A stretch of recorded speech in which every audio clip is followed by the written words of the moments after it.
ভাই দাঁড়ান দাঁড়ান দাঁড়ান ভাই, কি করতেছেন? এই যে বেগুন বুইতে সার দিচ্ছি আমি। সার দিচ্ছেন বেগুন বইতে? হ্যাঁ হ্যাঁ, এই যে সার দিচ্ছি। ভাই অন্য অন্য জায়গায় দেখতেছি বেগুন গাছগুলো আছে অনেক হলুদ হয়ে যায়, আপনার এই জায়গায় তো কোনো গাছ হলুদ নেই।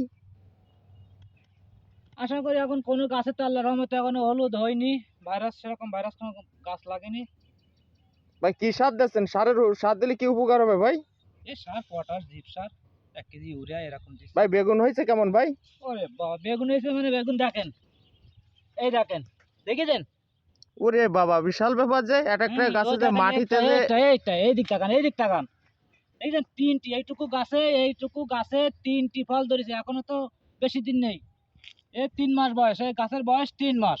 মাত্র 3 মাস বয়স? হ্যাঁ হ্যাঁ হ্যাঁ, 3 মাস। আর আপনি তো আশা করতেছেন কেমন বেগুন হবে এই জমিটায়?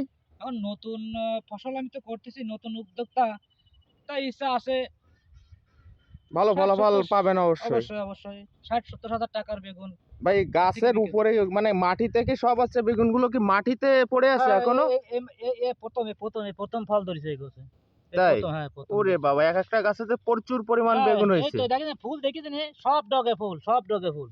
না, যে গাছ হলুদ আসছে কি জন্য? ভাইরাস আসছে। আপনার দেখেন আমার গাছে কোনো সাদা মাছি নেই, দেখেছেন? কোনো সাদা মাছি নেই। এই হলুদ হওয়ার কারণ সাদা মাছি। এই সাদা মাছি দমন করতে হবে আগে, ঠিক আছে? ও বুঝছি। যাক, খুব ভালো ভাই, আপনার গাছের বেগুনগুলো দেখে খুব ভালো লাগলো। দোয়া করবেন, ভালো বেগুন হয়। অবশ্যই ভাই।